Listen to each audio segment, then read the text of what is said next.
from the BBC World Service in association with ABC and All India Radio. This is Stumped. Hello and welcome to Stumped, your intercontinental hit of news, features and debate from the quirky world of cricket. I'm Alison Mitchell in London, where pre-season media days are kicking in around the counties here.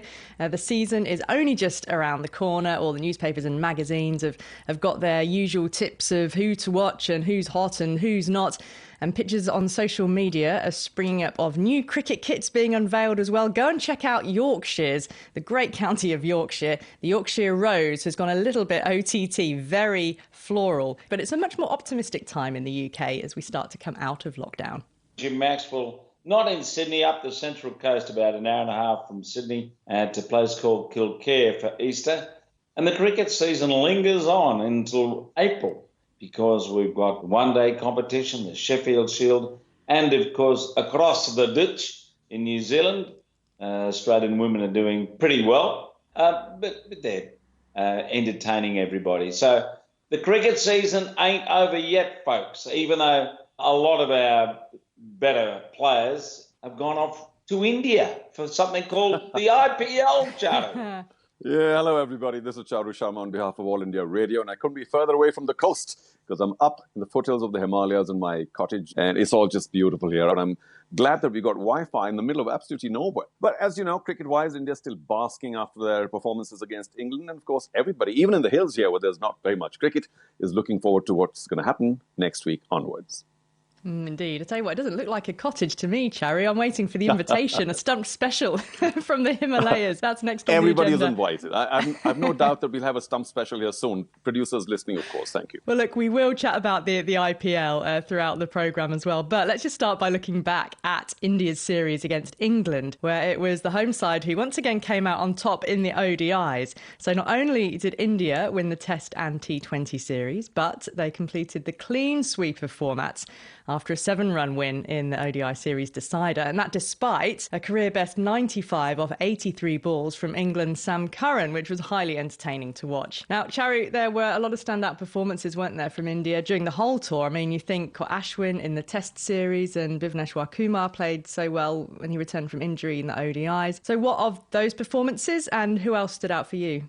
Well, you mentioned a couple, and I'd just like to add a few because it was a long series and, of course, all formats as well. Different people excelled in different formats, but I did think that Rohit Sharma played a very key role in the Test matches because had he not scored a few runs in those low-scoring Test matches, India might have been in trouble and the result could have been the other way around. Rohit always is a man to watch out for. I think the Pandya brothers come into their own when it comes to the shorter form. Of course, the older one was injured, but they are match winners, so they are a big find for India. The two big ones missing, of course, were Jadeja and to a large extent Bumrah, who wasn't around for a long time. So it does seem like there's a new battery ready, which is great news for India, because it's in the pace department that they've always suffered a shade. And need we say more about Kohli? I mean, it does say something about strength in depth, doesn't it? For sure, which is the best news, because it's no fun having a battery of stars in the first 11, and then a rapid decline from there. I think it's been proved amply, and particularly in the series of Australia, that India does have a great deal of depth, which is the best news about Indian cricket. You will win a few and lose a few, but if you have that kind of strength and depth, then there's always confidence that injuries or whatever else, injuries and others are not such a worry, except for the individual, but others will step in at the same level. Well, the defeat for England means that they still haven't won an ODI series in India since, wait for it, 1984. That's an incredible run. I mean, although there was, of course, that successful turbocharged run chase in the second match of the series, that has at least preserved England's #1 world ranking in the ODI world. But, Jim, if you think that India beat Australia in their own backyard, and now England across all three formats, are they breaking away from the pack in some way, or are they just in a really rich vein right now? Well, they're potentially the juggernaut of world cricket for however long it's going to be. I mean, they've got so much depth. And as we mentioned before on Stumped, that the fact that India have found fast bowling through Bumrah and a number of others, it gives them this all-round quality that they've never had before. So they've got plenty of power in the batting. I remember a bloke called, what was his name? Shulman Gill. He was being raved about. And, we moved on to the one-days and the Panjas are there. I tell you, there's a lot more depth in India's cricket across all formats than I think in Australian cricket at the moment. And they're creating a benchmark and a reputation if they can keep putting it together, and they'll have days where they don't. But I think, yes, this is the juggernaut of international cricket, India, in every way, in terms of commerce and cricket. Yeah, they're sweeping all before them, and there's no wonder players from other places want to go and play there. Charu, if we think of India's next match, that is against New Zealand in the World Test Championship final. There is a bit of a way to go until mid-June and the whole IPL to come first. But do you think India know their best team in the Test format? Well, there's a simple answer, no. But they have a little bit of time to figure it out. Injuries is the number one decider. Who is the fittest will be number one. And of course, who else fits into every slot. I think test matches are the one arena where India are most, if I can use the term, suspect. Yes, of course, they won handsomely in Australia. But also remember the conditions in June in England are not likely to be conducive for what Indian cricket is generally known for, or certainly not for the batsmen. Yeah, there'll be a lot of care going to the composition of the team. But can anyone ever get it right anywhere? Because the selection's always a nightmare. But there seems to be a fair jostle for spaces in the fast bowling department. That is going to be the key in England in June. I also think that experience is likely to win over in the selector's mind rather than some of the young Turks who have done reasonably well, because it is an apex tournament and strange pressures play when you're talking about a championship. Yeah, and the final and all the pressures that come into that in a one-off test match. So it's going to be really interesting, actually, that it's never been done quite before in this way. So we'll see how it unfolds. When you talk about conditions, though, Charu, I mean, in the T20 format, the World Cup that is coming up at the end of the year, that is in India, in their backyard. And we know that the T20 format does bring sides closer together. But, I mean, India are going to be formidable, aren't they, in home conditions, with home crowds as well, if crowds are allowed, of course. I think England are also co-favourites because, talk about the one-dayers, not the T20 is the last one. They lost by only 7 runs and they chased 320 yards. So they're a very formidable outfit. Sorry, Jim. Australia, we'll have to see how they do. But there are a few other contenders. I just think that home conditions, of course, will help India. They will be a little uncertain about what kind of pitches because in a T20 really doesn't give you too much of an advantage. The only thing that will be a big consideration, of course, is winning the toss and batting first or not. No team enjoys home pressure to that extent because there's just so much expectation. And, a missed catch here or one loose innings there and it could all be over. T20, is like a flip of a coin. From the BBC World Service, this is Stumped on All India Radio. Well, talking of T20, it is, of course, going to be the international focus for the next couple of months because the IPL starts on the 9th of April. It's just around the corner. Reigning champions Mumbai Indians host Royal Challengers Bangalore in the opener. Charu, do you reckon Mumbai Indians are the ones to beat, especially given that it's only been a few months since the last tournament finished? They certainly are, Alison. I mean, they've done fabulously in the IPL. There's obviously some magic potion there. I mean, the resources are pretty well divided between all the teams. And I will, if you don't mind, continue with my regular lament about can we please have a different winner to the IPL, preferably a huge underdog, so that there can be that level of excitement about anybody winning. Because, any league, I keep saying this, is worth its weight in terms of allowing any team to win. And I hope this time the IPL is different. RCB captain Virat Kohli is calling on the administrators to reconsider the schedule, considering the bubble life. And we know that it's had an impact on a lot of players around the world in these COVID times. He says you can't expect everyone to be at the same level of mental strength. Now, Kohli is currently, like so many of the Indian players and the internationals who are coming in, he's undergoing the mandatory week-long hotel quarantine that's been put in place by the IPL as all part of the guidelines to ensure that biosecure environment. To what extent, Jim, is mental fatigue going to have a bearing, given that we're a year into the pandemic now and the movement around the world and players going in and out of so many bubbles? Well, there is a wariness of the bubble, as we've just seen. Josh Hazlewood's pulled out of the IPL. Mitch Marsh isn't going. It is, as has been mentioned before on this program, it's a bubble that's going to burst and have some emotional and psychological ramifications at some point if it hasn't already. We'll see how it plays out. But if this lingers on and on throughout the year where players have got to be locked up in this way, I think it is going to have a detrimental effect on them and no doubt their form in these competitions. I love the T20 format. I sort of grew up with it. It came in at 2003 was some of the first matches I commentated on were T20 games. It's absolutely got its place and we love it for what it is. But I also love and believe that the Test game is the ultimate examination of a cricketer and has the ability to draw people in a very different and absorbing and valuable and affirming way. And I'd like to see, you want to see the best players at their peak when you come round to big Test series. Now,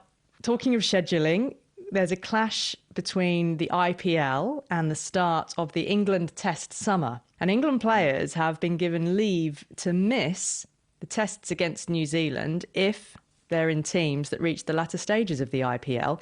And it's actually the first time that England cricketers have been granted this full availability for the IPL ever since the tournament began in 2008. Things have changed and have been different for a number of years now, but this is a really significant shift, the players actually being given leave to miss tests to stay with their IPL teams. So just listen to England's Director of Cricket, Ashley Giles. He was on the BBC's Tuffers and Vaughan podcast talking about this decision. The IPL is here to stay. That's not going anywhere. There's been pressure for some time, and I think this is both sides, because IPL teams want full availability for their players, and the players want to play in the IPL. So, I think the road we don't want to go down, we don't particularly want to go toe-to-toe with our players over IPL participation in the long run, because, as we know we may face losing some of our best players. So that's one factor. The other factor, when you consider that as well, is the benefits of the IPL. I think we've got 12 out of the 16 squad that are in India going to IPL this year. The benefits are clear. We are still, despite the losses in India against a really strong India team, we're still number one ranked in both white ball competitions. And part of that will be down to the experiences these guys get in that competition. Now, I know you'll say, or you might say next, we've got 2 Test matches that some of these guys may miss. Yes, we have against New Zealand. Those Test matches were added very late to the schedule. I think they were only confirmed at the end of January. By that time, our players had signed their contracts. We were in agreement with them, and we didn't think it right at that point to renege on those contracts. Yeah, Ashley Giles did stress there the positive impact of the IPL. We've all talked about it a lot. Jim, how much do you think England do owe a lot of their white ball success? And they are 50 over world champions now. How much do they owe that to players who have taken part in the IPL? It's been considerable, I think, playing in a prestige competition against some of the best in the game from around the world, yeah. And we're going to see this continue. It's an interesting part of the exercise, just looking at the clash that's going to happen more and more between the 3 forms of the game. And you've got to say Test cricket's probably going to suffer through all that. But this is just the commercial reality of the game. And if players do enter into agreements, they've got to be party to them. And actually think that the IPL has done a lot for the confidence and development of Indian players through all forms, not just in T20 and one-day cricket.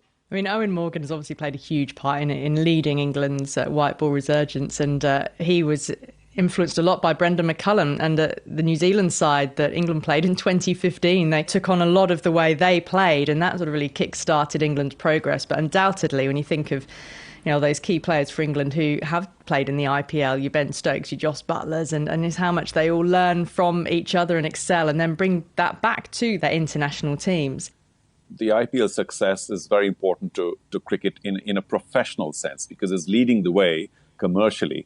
And, much as we keep hearing from players, I think we've talked about this before, that I'd love to play for my country. And even in India now, there's this big war cry about the country first. But the truth is, as you mentioned, with the short sporting careers that most sports have, you do want to maximize your revenue through sport because of all that hard work as much as is possible. And the IPL is leading the way.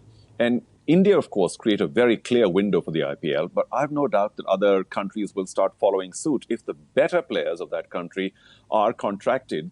I know there's schedule in place, and some matches, test matches otherwise, may be scheduled during the IPL in other countries.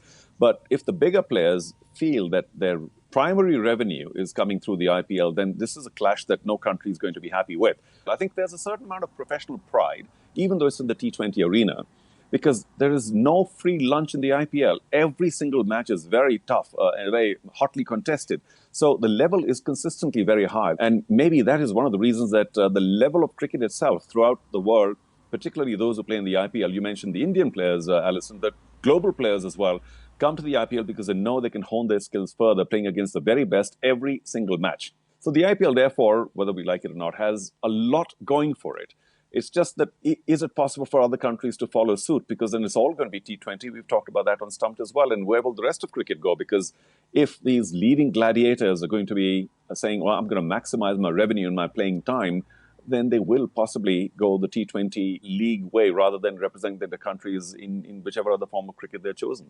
Jim, I want to just briefly look at some of the Australian players in the IPL, because there are 18 in all signed up. Who do you think could make the biggest difference to their respective teams? Oh, well, on the recent evidence, as I mentioned, of Steve Smith's form, he could be spectacular.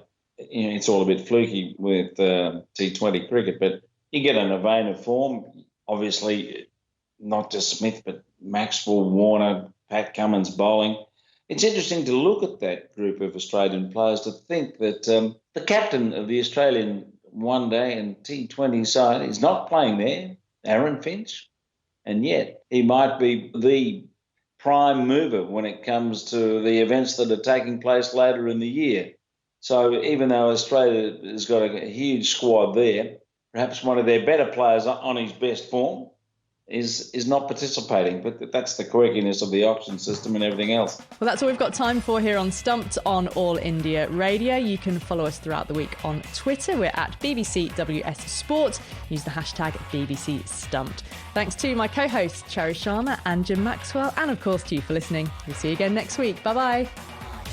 Stumped is a BBC sport production for the BBC World Service, in association with the Australian Broadcasting Corporation and All India Radio.